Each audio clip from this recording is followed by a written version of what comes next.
Bonjour Moussaillon, ici Mike Damer pour vous servir et bienvenue sur Red+. Aujourd'hui, One Piece tome 102, chapitre 1028, Brachio quoi. Bien loin du combat dans les coulisses, le CP0 prépare leur coup dans l'ombre. Nous découvrons que le gouvernement a dépêché des navires sur Wano avec à leur bord un ennemi bien connu, Rob Lucci. Ils ont prévu d'assaillir Wano pour défaire la bataille en cours et... Oh mon dieu, Kaku est trop mignon quand il dort, je pleure. Leur but, capturer Robin. Encore.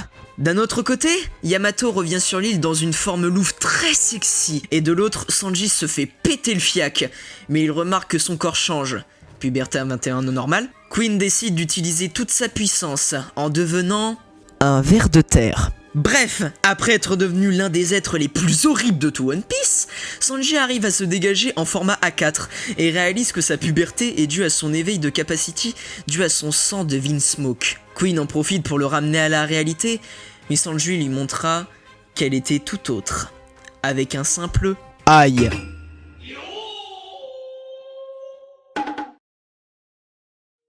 Buongiorno a tutti. Aujourd'hui, on va parler du chapitre 1028 de One Piece et merci à Mike Damer pour sa participation encore une fois. Vous le retrouverez le 24 dans la vidéo du chapitre 1029 évidemment. Le chapitre se nomme Brachio Reptilorus et la page du chapitre est genre trop stylé. Usopp et Nami sont en plein fight et ça a des vibes Super Smash Bros. Avec un Jinbei en Mario, Sanji en Inkling, Franky en Donkey Kong, Luffy en un personnage de Street Fighter, on dirait un mix entre Ken et Akuma, Brook en une sorte de Dracula, Robin en Demon, Zoro en Link de The Legend of Zelda et Chopper qui a l'air d'être un Pokémon ou un slime orange selon Mike. On sait pas trop, mais on s'en fout, la cover est juste incroyable, je la veux en affiche dans ma chambre. Le chapitre commence avec une grosse dinguerie et le CP0 et surtout Rob Lucci, le fameux Anta de Enies Lobby que Luffy a réussi à battre avec son Gear Third pour sauver Nico Robin et justement ce dernier veut sa peau. Surtout on apprend que le gouvernement mondial est en chemin, ce qui va foutre le bordel complet à la fin de Wano. D'ailleurs cette fin d'arc approche de plus en plus.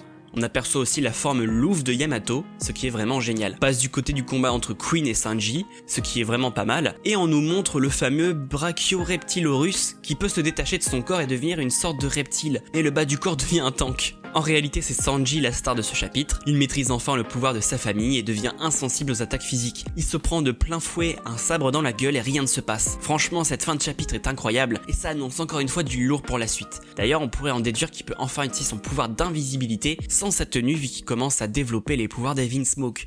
Et ça serait super intéressant. Merci d'avoir regardé la vidéo. Encore une fois, merci à Mike Damer pour sa participation. Suivez-le évidemment sur ses réseaux et allez lire sa fanfic Jojo, le combat d'Orion. Suivez-moi sur les réseaux sociaux et surtout abonnez-vous à ma chaîne pour plus de One Piece. C'était Red. Arrivederci.